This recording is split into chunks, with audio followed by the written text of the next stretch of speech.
que dice, si no es por las buenas, será por las malas. Si no es por amor, será por la fuerza. Bueno, esa es una expresión bien humana. Quiere decir, se nos acaba la paciencia, entró la ira, Si no es por las buenas, es por las malas. Y a veces cuando pensamos en Dios, pensamos desde nuestra perspectiva humana en esa actitud divina. Eso no existe, querido. Dios es amor, Dios es misericordia, Dios es fuente de toda bondad. El problema es que Dios tiene su territorio, el territorio del amor, de la misericordia, de la vida, de la sabiduría, de las bendiciones. Si tú permaneces en ese territorio, pues las bendiciones te alcanzan, la vida te alcanza, tienes sabiduría. Es un terreno maravilloso, es el terreno de la plena felicidad. Infelizmente el pecado hizo separación entre nosotros y Dios. El pecado nos arrastra de Dios. Y al arrastrarnos de Dios, fuera de Dios, nos arrastra fuera del territorio de la bendición. Y este es el territorio del dolor, de la injusticia, de la violencia, del desamor, del orgullo, del pecado, de los vicios, la miseria, en fin. Aquí hay muerte, aquí no es una muerte instantánea, es una muerte en gerundio, morir muriendo, lentamente vas muriendo. Pero me vas a decir, pero pastor, yo conozco mucha gente que está en el territorio de la bendición y también sufre. Claro, pues querido, porque vivimos en un mundo de dolor, un mundo castigado por el pecado. Pero cuando Cristo venga eso acabará. Ahora, aunque los hijos de Dios que están en el territorio de la bendición sean atacados por el dolor no los desespera, no los destruye, no los mata. Y hay otra cosa, el dolor puede durar un día, 2 días, pero siempre habrá un amanecer nuevo, un mañana mejor. Entonces no te desesperes. Pero en la lección de esta semana vamos a ver que el pueblo, Dios habló muchas veces a su pueblo, una vez y otra vez y otra vez. En los capítulos 7, 8, 9, 10, 11, hasta el 12 se habla del reinado del rey Acaz, las advertencias para Acaz, pero pues el rey era incrédulo, no confiaba en las promesas divinas. Y tal es el rey, tal es el pueblo, tal es el sacerdote, tal es el pueblo. Entonces el pueblo también era un pueblo pagano, estaba en la iglesia todos los sábados, iba al ritual, ofrecía sacrificio, pero todo era mero formalismo, no vivían una vida real, auténtica, personal, de comunión con Cristo. Lo peor que te puede pasar es vivir el cristianismo corporativo. Oh, querido, esa palabra horrible, cristianismo corporativo, no. Tienes que vivir el cristianismo individual, no corporativo. No tienes que esconderte en la iglesia. No, si la iglesia anda bien, no. Eres tú el que tienes que andar bien.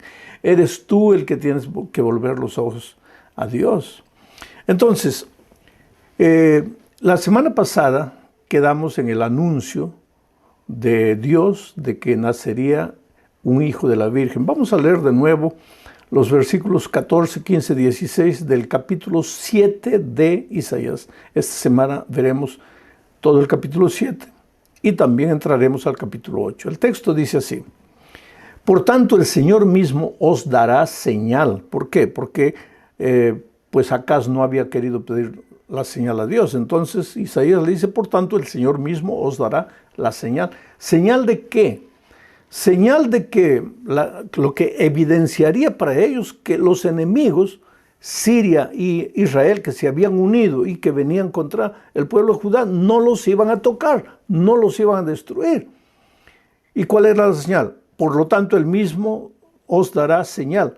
He aquí que la Virgen concebirá y dará a luz un hijo y llamará su nombre Emmanuel. Ahora, querido, hay mucha discusión en torno a este texto, porque nunca se supo en el Antiguo Testamento que una virgen hubiera dado a luz un hijo. El único caso que nosotros sabemos es el de María, la sierva de Dios, que concibió por obra del Espíritu Santo al Señor Jesucristo. El Señor Jesucristo no fue hijo de hombres, no tuvo participación humana, fue un milagro del Espíritu Santo. Dios se hizo carne conforme a la profecía, conforme a la promesa divina para alcanzar al ser humano en su desesperación. En el Antiguo Testamento no se conoce de ninguna virgen, pero nosotros sabemos que este texto se refería a María. ¿Por qué? Porque Mateo lo menciona, Mateo lo dice. Mateo usa este texto para referirse al nacimiento del Señor Jesucristo. Y entonces la Biblia se complementa. El Nuevo Testamento es el cumplimiento del Antiguo Testamento. Esta virgen era María y este hijo era Jesús. Pero la profecía era interesante, voy a repetir, porque no era solo la promesa del hijo. Dice, por tanto, el Señor mismo os dará señal, he aquí que la Virgen concebirá y dará a luz un hijo y llamará su nombre Emmanuel. Ahora sigue. Comerá mantequilla y miel hasta que sepa desechar lo malo y lo bueno. Porque antes que el niño sepa desechar lo malo y escoger lo bueno, la tierra de los dos reyes que tú temes será abandonada. Interesante. Esta profecía fue presentada al rey Acaz. ¿Por qué? Porque estaba con miedo de que Siria se había juntado con Israel. Peca y el rey de Siria se habían juntado y venían contra él. Entonces Dios le manda el mensaje a través de Isaías al rey Acaz para no temer, pero el rey no cree en la promesa. Entonces Isaías le dice, pues Dios te va a dar la señal de que su palabra es permanente, que tus enemigos no te van a derrotar. Y la señal es que una virgen dará a luz. Y ese niño no tendrá una edad como para definir lo que es bueno, lo que es malo. ¿A los cuántos años un niño puede decir lo que es bueno, lo que es malo? Tal vez a los 3, 4 años. Y la profecía decía, cuando el niño ya sepa distinguir lo bueno y lo malo, tus enemigos, esos dos tizones humeantes, ya habrán desaparecido. Y efectivamente fue así. Poco tiempo después de esta profecía, Asiria ya no existía. Israel ya había sido llevado cautivo. ¿Por qué? Siria ya no existía. Israel ya había sido llevado. Rezín y Peca, los reyes sirios y de Israel, estaban derrotados porque los asirios de Babilonia habían venido y los habían derrotado.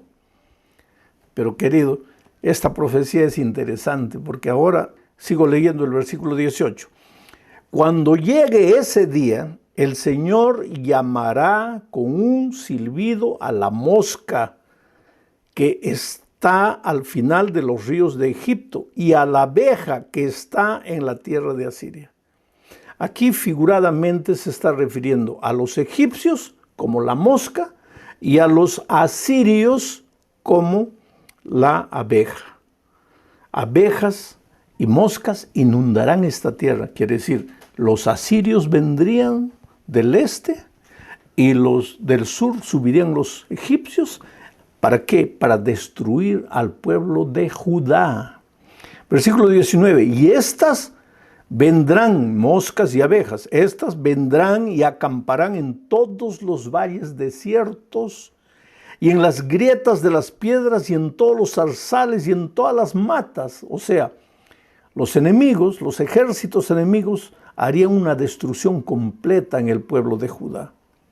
Cuando llegue ese día, dice el versículo 20, el Señor traerá al rey de Asiria que habita al otro lado del río y ese rey será como una navaja alquilada. Y aquí ya se está refiriendo a Nabucodonosor. Ese rey será como una navaja alquilada con la cual les rapará la cabeza y el pelo de los pies y hasta la barba. Cuando llegue ese día, quien críe una vaca y 2 ovejas comerá mantequilla, pues será mucha la leche que le darán.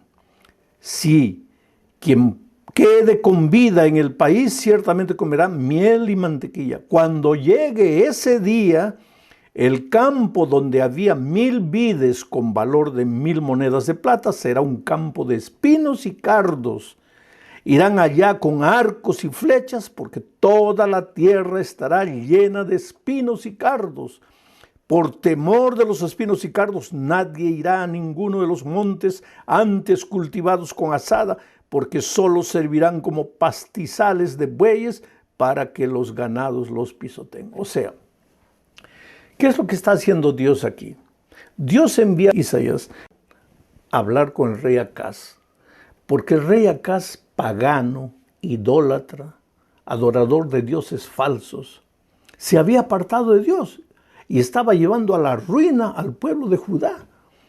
Ahora venían los sirios unidos con los de Israel a atacarlos y Judá estaba desesperada, temblando como árboles cuando soplados por el viento.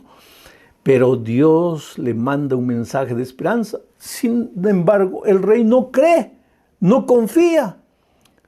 Dios le anuncia la solución en un niño que nacerá de una virgen. Le dice que cuando ese niño estará pequeñito todavía, sus enemigos ya habrán sido destruidos, pero el rey no cree. El rey está de ojo en Asiria, de Babilonia, queriendo que tal vez ellos me van a ayudar para enfrentar a estos enemigos que vienen. Pero Dios le dice, no confíes en los hombres, confía en mí. Sin embargo, pues el rey de Judá no cree, no confía en Dios.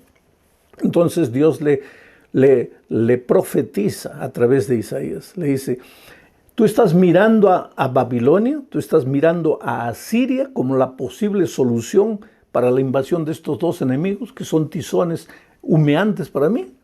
Pues te digo una cosa, va a llegar un día en que ese Babilonia a quien tú estás mirando queriendo que te ayude, va a venir y te va a destruir. Del sur los egipcios van a invadir tus tierras, pero el que te va a hacer daño mismo son las abejas de Babilonia. Ellos van a venir, van a inundar tu tierra, van a dejar todo desolado, pero mi remanente, mi pueblo fiel, comerá leche y miel.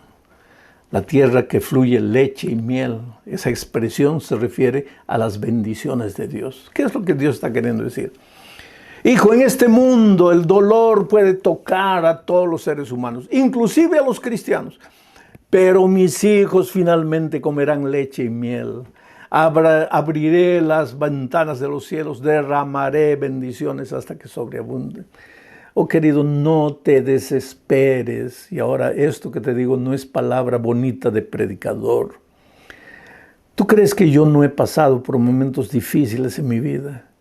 Yo como ministro, tanto en mi obra ministerial como en mi vida personal, yo tengo una esposa, yo tengo hijos y hoy día yo tengo nietos. ¿Tú crees que yo no me preocupo por ellos?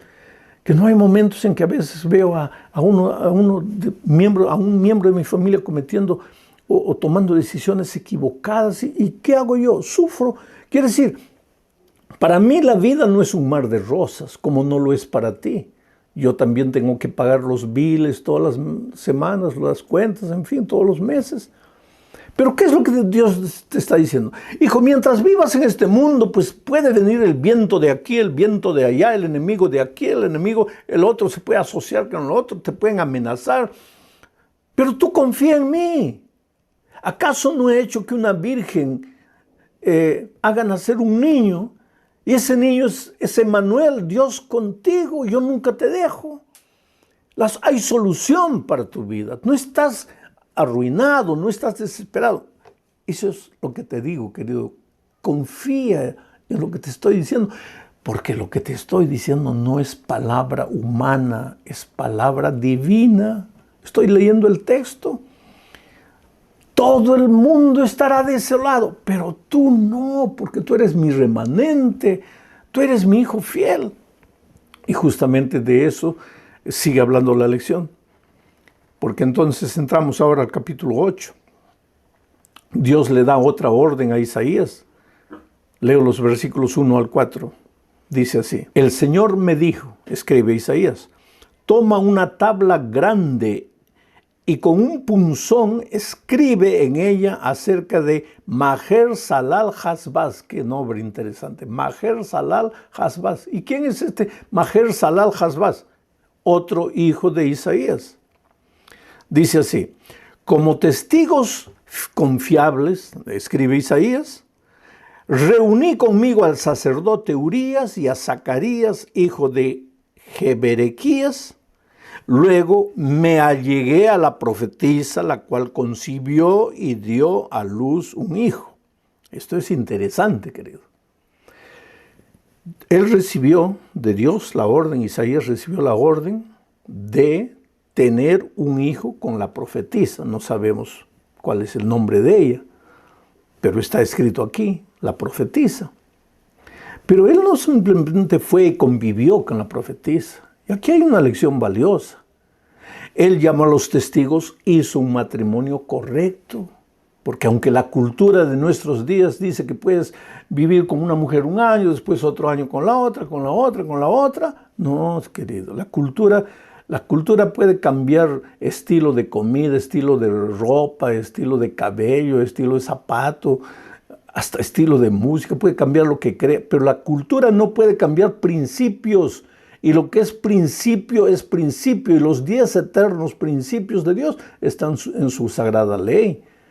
Entonces, él se casó como todo hijo de Dios obediente a Dios debe casarse, y tuvo un hijo, y a ese hijo es que le puso por nombre, porque el versículo 3 dice, luego me allegué a la profetisa, la cual concibió y dio a luz un hijo. Entonces el Señor me dijo, ponle por nombre Maher-Shalal-Hash-Baz.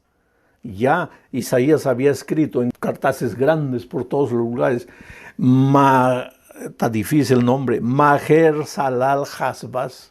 Yo no sé, cuando los muchachos estaban jugando ahí de chiquitos, ¿cómo le llamarían a Maher-Shalal-Hash-Baz? Oh, Maher-Shalal-Hash-Baz. Yo creo que tendría un nombre familiar que todos le llamarían, una especie de apodo, de short name, lo que sea. Pero ese Maher-Shalal-Hash-Baz tenía un propósito, porque era un mensaje. ¿Y qué mensaje era ese? El mensaje. Porque antes que el niño sepa decir Padre mío, ese niño, y Madre mía, antes que diga, la riqueza de Damasco y los despojos de Samaria serán llevados ante el rey de Asiria. Una vez más viene la promesa de Dios. Ese tu hijo, que quiere decir, viene el enemigo para devastar todo. Ese es el nombre de Maher-Shalal-Hash-Baz. Viene el enemigo para acabar con todo. Antes que ese niño empiece a hablar, tus enemigos ya habrán sido derrotados. Cree en eso. Pero pues el rey era contumaz y no creía. Se llamaba Acaz, pero era contumaz, terco, hundido en la cultura de sus días, idólatra. Se acordaba de Dios en los momentos difíciles, pero no era capaz de creer. Y Dios le coloca ahora, a través de la vida del hijo de Isaías, ese nombre, Maher-Shalal-Hash-Baz, que diciendo, arrepiéntete, porque si no te arrepientes, el enemigo viene y te va a despojar, se va a llevar todo. Pero él no hace caso a nada. Leo más, Isaías capítulo 8, versículos 5 al 7, dice, el Señor me habló una vez más y me dijo, este pueblo, dirigido por Acaz, rechazó las aguas de Siloé, que quiere decir paz. Rechazó las aguas de Siloé, porque Dios estaba ofreciendo paz. Dios le estaba ofreciendo protección. Cree en mí, yo acabo con tus enemigos. Pero dice así, este pueblo rechazó las aguas de Siloé, que corren tranquilas, y se sintió feliz con Rezín y con el hijo de Remalías. Por lo tanto, el Señor hará que los inunden por completo las impetuosas y abundantes aguas del río. Es decir, hará que el rey de Asiria los inunde con todo su poder, y ese rey cubrirá todos sus ríos y rebasará todas sus riberas. Dios te llama con amor, querido. Ahora no digas Dios te llama por las malas, porque Dios no llama a nadie por las malas. Dios te llama con amor, te ofrece Siloé, la paz. Pero si tú no quieres, y voluntariamente, y tercamente, y rebeldemente te vas a la tierra del dolor, abandonas el territorio del amor, pues solito vas a sufrir las consecuencias. Y cuando estés llorando, cuando tus enemigos te hayan derrotado, cuando estés en la miseria, los que no entienden el evangelio te van a decir, estás siendo castigado por tus pecados. Dios no te está castigando por tus pecados. tú solito estás sufriendo las consecuencias de vivir fuera del territorio de la bendición. Coloca eso en tu cabeza y en tu corazón, mi amigo. Dios te ama, Dios quiere lo mejor para ti. Pero si te habla con amor y te ofrece la paz, el Siloé en la persona de Jesucristo, y tú no quieres, pues vendrán las aguas del río, del pecado, del dolor, de la miseria, para hacerte sufrir. No porque Dios te castiga, sino porque tú escogiste ese camino. Por eso no tenemos nada que temer si confiamos en Dios. Leo ahora el capítulo 8, versículos 13 al 15. Dice, santifiquen al Señor de los ejércitos y solo a Él. Hagan solo un santo de Dios, solo Él. Que Él sea para ustedes la única razón de su temor. Hagan de Él su santuario, su templo de Dios. No hagan solo del templo de ladrillo y cemento, su templo, su santuario, que sea el propio Dios. Vayan al templo, sí, pero para encontrarse con Dios. No vayan al templo para encontrarse con los amigos, para disfrutar de una programación bonita. Vayan al templo para encontrarse con Dios. Que hagan de Él su santuario. Pero para las dos casas de Israel será una piedra de tropiezo que los hará caer, y para los habitantes de Jerusalén les será una trampa, una red. ¿Qué les será una trampa? El santuario, porque se engañarán, pero creerán que porque cumplen el ritual, porque van al templo y están bien, se olvidaron de hacer de Dios su santuario. Quiere decir que puede ser una trampa pensar que porque vamos a la iglesia y cantamos y nos emocionamos, ya estamos bien, cuando en realidad debemos ir al templo, al santuario, para encontrarnos con nuestro verdadero santuario, que es el Señor Jesucristo. Por eso en la tierra nueva no habrá santuario. ¿Por qué? Porque el Señor Jesucristo estará con nosotros. Él es nuestro santuario. ¿Y cómo será nuestro santuario en la tierra nueva si no aprendimos a hacer de Él nuestro santuario en esta tierra? Sigue diciendo la profecía, muchos de ellos tropezarán y caerán y serán destrozados y se enredarán y quedarán apresados. ¿Quiénes? Los que no hicieron del Señor Jesucristo su santuario. Entonces este es un llamado, querido, a salir de la religiosidad formal, artificial, mecánica, para vivir una experiencia de vida con Dios. ¿Cómo podría hacerles entender esto, querido? El disfrutar de las bendiciones, disfrutar de paz, el vivir la vida plena en esta tierra, es simple desde el momento que hayas entendido que tienes que vivir en el territorio de la bendición con el Señor del santuario, pero separado de Dios y viniendo una vez por semana a la iglesia y pensando que con eso ya está bien. Así no. Es por eso que a veces las cosas te van mal y no entiendes y te preguntas, ¿por qué me van mal? Porque tu cristianismo es artificial, es mecánico, es de forma. No estás viviendo la real vida cristiana. Termino el comentario de hoy hablando de la terrible desgracia del pueblo de Judá, porque en lugar de volverse a Dios y de escuchar todos estos consejos, se volvió a los espiritistas a consultar con los muertos acerca de los vivos. Entonces viene el texto, leo Isaías 8, 19 al 22. Y si os dijeren, preguntad a los encantadores y a los adivinos que susurran hablando, responded, ¿no consultará el pueblo a su Dios? ¿Consultará a los muertos por los vivos? A la ley y al testimonio, si no dijeren conforme a esto, es porque no les ha amanecido. Y pasarán por la tierra fatigados y hambrientos. Y acontecerá que teniendo hambre se enojarán y maldecirán a su rey y a su Dios, levantando el rostro en alto. Y mirarán a la tierra, y aquí tribulación y tinieblas, oscuridad y angustia.